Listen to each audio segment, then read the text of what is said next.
Season 4, Episode 3 of The Chosen has ignited a firestorm of debate with its introduction of an original story involving Rama's tragic demise and Jesus' surprising decision not to intervene.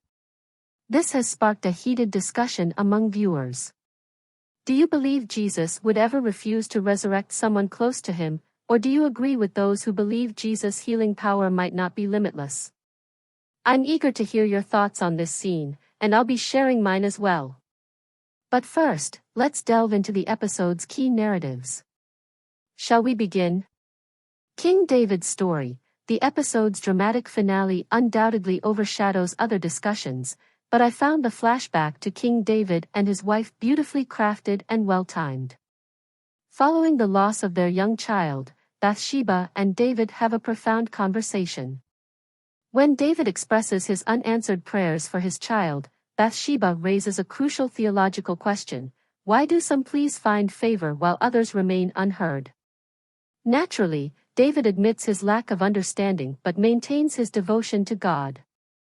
This moment foreshadows the episode's central theme: God's plan sometimes supersedes our desires, mirroring the situation with Jesus not reviving Rama at the end. However, was this a truly fitting comparison? As you likely know, David's child's death was a consequence of his actions. While I won't delve into specifics, Rama wasn't being punished for any wrongdoing. In my opinion, omitting the true reason for David's child's death weakens the parallel. Nonetheless, I appreciated the reminder about unanswered prayers, a concept revisited at the episode's conclusion. Gaius's choice. Finally, the moment we've all been anticipating, Gaius defying Quintus' orders. He firmly rejects Quintus' request to arrest Jesus, and not for the first time. It's no secret that Gaius has been deeply impressed by Jesus.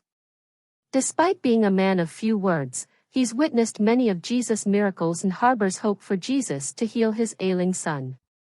So, his refusal to act against Jesus comes as no surprise. It's essentially what we've been expecting. The most shocking aspect, for me at least, was Atticus' interpretation. He suggests Gaius is playing a long game, aiming to undermine Quintus and take his position. Was Gaius's hesitation solely driven by his newfound faith in Jesus, or did he also have ambitions to replace Quintus? I believe both factors were likely at play. Gaius presumably understood that refusing Quintus' orders could lead to repercussions, but his trust in Jesus outweighed his fear.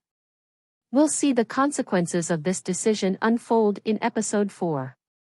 My prediction: Quintus will be reprimanded for his actions against Rama, and Gaius will assume his position. Additionally, we'll witness the power of Gaius's faith in his son's healing. A win-win situation for Gaius, and I wouldn't mind that at all.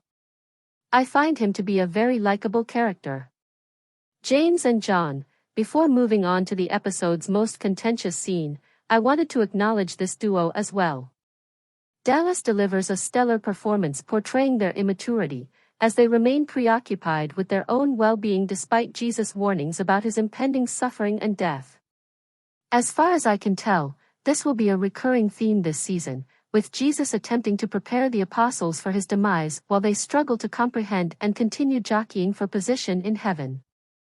It must be incredibly frustrating for Jesus, and we'll undoubtedly see more of this dynamic in the coming episodes. Peter, like the apostles, I'm having trouble calling him Peter right now. In the first version of this video, I referred to him as Simon, but I later changed it. I suppose I'll get used to it eventually. Everyone seems to think he doesn't deserve the name Rock.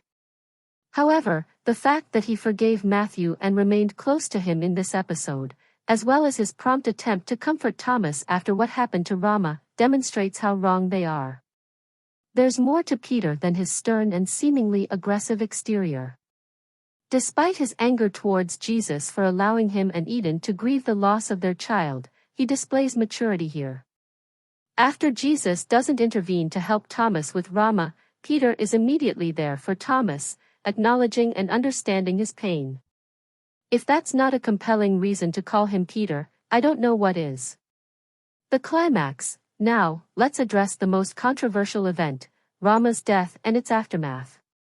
First things first, The Chosen isn't the gospel, right? It doesn't aim to follow scripture religiously.